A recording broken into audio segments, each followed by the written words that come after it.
The Why don't y'all like Bev again? chemist, is there any objection to the substitute chemist? It's Commonwealth's motion 663. No, Your Honor. Okay, so Jim, 63 is allowed. Yes, Your Honor. So you both have motions that are similar regarding, it's the Commonwealth 669 and Defense 670, I believe. It's about the audio-visual aids and giving notice. So you're both in agreement to give notice to the other side before you use anything, and have you done so with regard to openings? The Commonwealth agrees to give notice. Yeah, she's being good today. A number of clips of statements that we seek to use during the trial. I hope to narrow the ones that we're going to use specifically so the defense could have more notice of it. We have a clip that we'd like to offer in the opening. I'm not sure if our office has provided that to the defense. If not, we'll do that shortly after the hearing. Okay. Who's arguing this for the defense, or who's telling me what's going Your on? Honor, we're happy to provide notice. We have not yet received the particular audio clip that the Commonwealth intends to use during opening, but we're happy to provide any visual aids that we intend to use as soon as today. All right. Okay. I'd like to see what you both intend to use in your openings, because whether you agree with it or not, I have to make sure that it's admissible, that I know it will be coming into evidence before I let you put it up there. That really is the Just motion. for the court, the Commonwealth will provide a copy to defense. That's Okay, thank you. Can I have the defense what you intend to put up? This single photograph, Your Honor. I'll provide it to the court immediately after the hearing. Okay. Your Honor, I'll add that there are a number of statements that we have clipped. We, with the court's permission, would like to provide an entire package to the court so you can have an opportunity to view if you want. Oh dang, they're gonna have a whole slideshow for y'all. So I need During the opening. defense to look at this before the end of the hearing, because I don't want to bring everybody back tomorrow if you object to what the Commonwealth intends to put in their opening. Did you tell them what it is? Like, is it something that they already have? They've had the materials, the interviews in total, but we've clipped the pieces that we want. So It's been an no. ongoing process. I understand my office has sent a slew of those clips to the defense. Okay. I want to narrow it down. We're not going to use all of them unless there's a rebuttal portion, but I want to narrow down what we're giving them. And y'all know how clipping goes, right? We saw this in the ASAP Rocky trial, and Joe was like, "Oh no." They clipped up that video where ASAP Rocky was going back and forth with Relly, showed things in a certain way. So no, if you clipped it up, we need to see what you're planning on showing, because it could paint things in a different light. Come on, y'all. We've been through this. We've been over-inclusive in what we intend to provide. The Commonwealth Over-inclusive. provided at least 44 clips. I'd ask for whatever they intend to actually use in their opening so we can look at it for... I think that's what they just said. They're just going to yes, give we'll you. give them the file name and if the court takes a recess, we'll Yeah. give them the file Yes, name. I'd like to do that just Good in job case by there's an the objection. defense. Or I can bring you all back tomorrow or Friday, and I don't really want to do that to you. So, Thank you. all right, so we'll just take a look at that. Okay, so that sort of also covers, I guess, the That's a good call out by the defendant's- I'm sorry, defense. the Commonwealth's motion regarding the use of extrajudicial statements. And if you hang on while I grab that. Is there an objection to that motion? No, Your Honor. Okay. Can I make a note? Yes, please. The defense, I'm sure, is aware, but I want to point out as part of that motion, we're asking to have an independent reader, someone who is not an officer or involved in this case.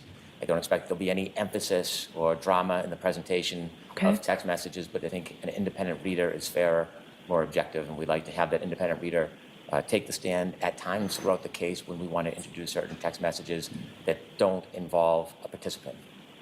All right. How are you going to find this person? But we could That's a have great somebody question. playing close from state police, or we could find somebody that's agreeable to the defense. But I think it would be best if we have an independent reader who's available throughout the trial to play that Hey, role. y'all, I'll do it. Hey, fly me out there. Y'all, can somebody reach out to the prosecution and let them know I'll do it if they want to fly me out there to read text messages? I don't know what's going on here.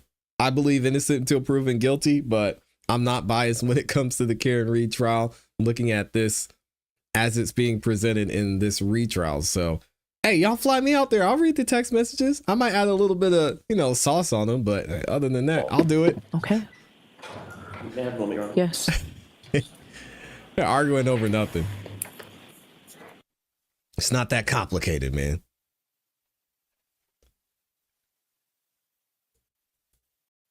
All right, we're gonna.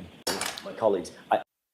Here we go. Your Honor, thank you for the time to consult with my colleagues. I don't think we're in a position to agree or disagree at this point. I don't know exactly which text messages or which conversations are intended to be independently read.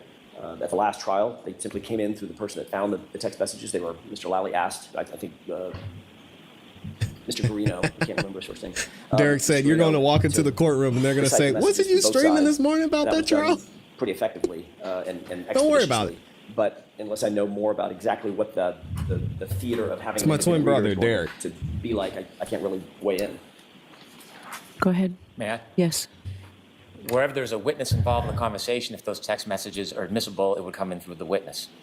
Text messages between Mr. O'Keefe and the defendant, there is no author of those.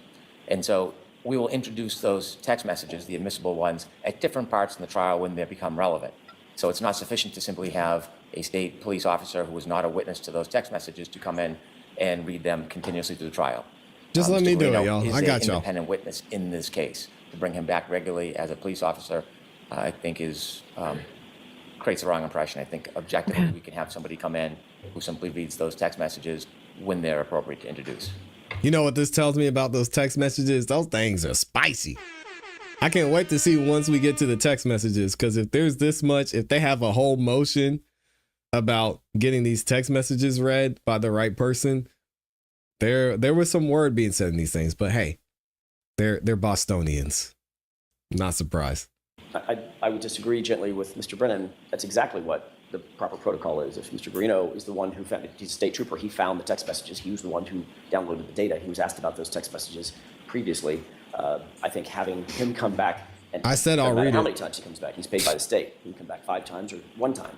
But to have somebody else come in or other individuals come in to act as readers, I think that is not in keeping with the ordinary course of presentation of the evidence. It just doesn't make sense to me to have a reader come in. It seems to add a theater to the text messages that are inappropriate. I don't know who these individuals would be, and the text messages are admissible because they're statement of a party opponent, and the other is the context of the statement of the party opponent. So I don't see any reason to change the protocol that we had last time.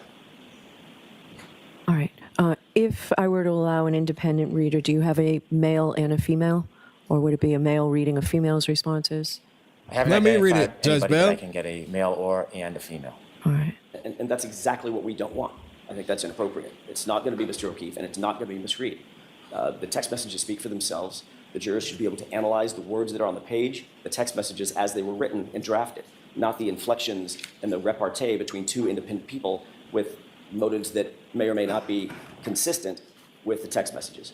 As we all know, it's a very, very different circumstance to have a text message communication with someone and have a conversation with someone, for instance, telephonically or verbally.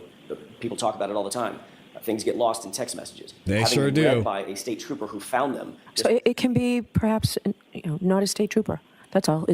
I understood it to be to take out all infliction and completely that. Right. I So- heard Mr. Brennan say the same thing. I don't know that that's actually what's going to happen. And this lends just itself object. to sort of a theatrical presentation that's completely unnecessary and could be incredibly Damaging. objectionable. And then once it's done, it's done. All right. I will consider it. Yeah, I'll go up there and I'll be like, this is Karen Reed. So, you were with that girl again last night? John says, no, you crazy bitch. I don't know what you're talking about. Karen Reed says, you wait until I come up there and I'm... I can do it. Judge Bell, let me do it. I'll do it. No inflections. Thank you.